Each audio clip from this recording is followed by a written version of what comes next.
Hi hello ಎಲ್ರಿಗೂ ನಮಸ್ತೆ, welcome back to my YouTube channel. ನಾವಿವತ್ತು ಜ್ಯುವೆಲ್ಲರಿ ಶಾಪ್ಗೆ ಯಾಕೆ ಹೋಗಿದ್ವಿ ಅನ್ನೋದು ಈ ವಿಡಿಯೋನ ಎಂಡ್ವರೆಗೂ ನೋಡಿ ನಿಮಗೂ ಸಹ ಗೊತ್ತಾಗುತ್ತೆ. ಹಾಗೆ ನಾವು ಬೆಳಗ್ಗೆನೆ ಬೇಗನೆ ಇವತ್ತು ಗುರುವಾರ ಆಗಿರೋದ್ರಿಂದ ಬೆಳಗ್ಗೆ ಬೇಗ ಎದ್ಬಿಟ್ಟು ಕೆಲಸ ಎಲ್ಲ ಮುಗಿಸ್ಕೊಂಡು ಸೀದಾ ಫ್ರೆಶ್ ಅಪ್ ಎಲ್ಲ ಆಗ್ಬಿಟ್ಟು ಸೀದಾ ನಾವು ರಾಘವೇಂದ್ರ ಸ್ವಾಮಿ ಮಠಕ್ಕೆ ಹೋದ್ವಿ. ಇವತ್ತು ನಾನು ಊರಿಗೆ ಹೋಗ್ತಾ ಇರೋದ್ರಿಂದ ಅಲ್ಲಿ ಇರುವಂತ ರಾಘವೇಂದ್ರ ಸ್ವಾಮಿ ಹಾಗೆ ಹುಸೇನ್ ಭಾಷಾ ಅವರಿಗೆಲ್ಲ ನಾನು ದರ್ಶನ ಮಾಡ್ಕೊಂಡು ಬರ್ಬೇಕಾಗಿತ್ತು ಇವತ್ತು. ಸೊ ಹಾಗಾಗಿ ನಾನು ಇವತ್ತು ಬೆಳಗ್ಗೆನೆ ಬೇಗನೆ ಹೊರಟ್ವಿ.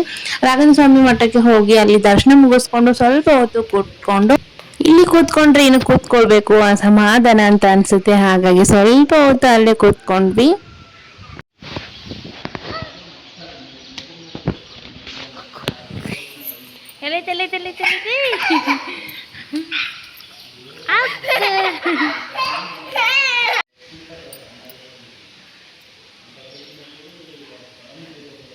ನೀನು ಮಾಡ ಜೇಜಿ ಮಾಡ ಜೀವನ ಕತ್ತಾಳ ಜೇಜಿ ಮಾಡ ಬಗ್ಗಿಸ ಮಾಡಪ್ಪ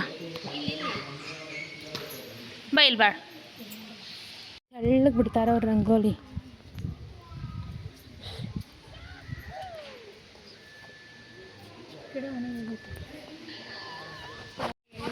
ಅಲ್ಲಿ ಎಲ್ಲ ದರ್ಶನ ಮುಗಿಸ್ಕೊಂಡು ಸೀದಾ ನಾವು ಹುಸೇನ್ ಭಾಷನ್ ದರ್ಗಾಕ್ಕೆ ಬಂದ್ವಿ. ಅಲ್ಲಿ ಸಹ ಸಕ್ರಿ ಕೊಡೋದಿತ್ತು ಅಂತ ಹೇಳ್ಬಿಟ್ಟು ನಾವು ಅಲ್ಲಿಗೆ ಹೊರಡ್ವಿ.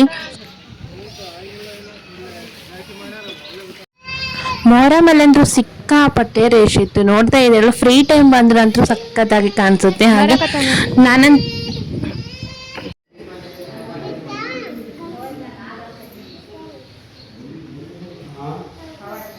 ಹಬ್ಬದ ಟೈಮಲ್ಲಿ ಅಂತೂ ಕಾಲು ಇಡಕ್ ಜಾಗನೇ ಇರೋದಿಲ್ಲ, ಅಷ್ಟು ಸಿಕ್ಕಾಪಟ್ಟೆ ಕ್ರೌಡ್ ಇರುತ್ತೆ. ಫ್ರೀ ಟೈಮಲ್ಲಿ ಬಂದ್ರೆ ಆರಾಮಾಗಿ ನಾವು ಸಕ್ರೆ ಹೊಸ್ಕೊಂಡು ಹೋಗ್ಬೋದು. ನೋಡ್ತಾ ಇದ್ರಿ ನಮ್ಮ ಪಾಪು ಸಹ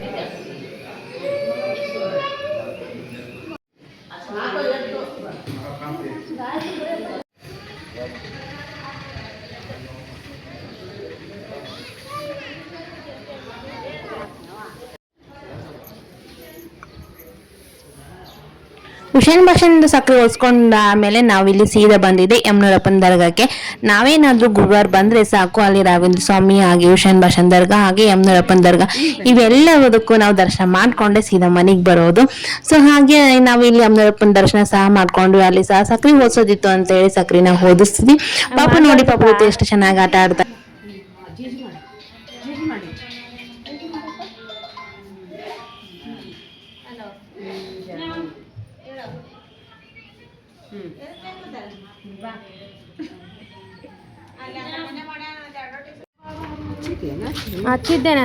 ಯಮನೂರಪ್ಪನ ದರ್ಶನ ಎಲ್ಲ ಮುಗಿಸ್ಕೊಂಡು ಸೀದಾ ನಾವು ಹೊರಟಿದ್ದೆ ಜ್ಯುವೆಲ್ಲರಿ ಶಾಪ್ಗೆ.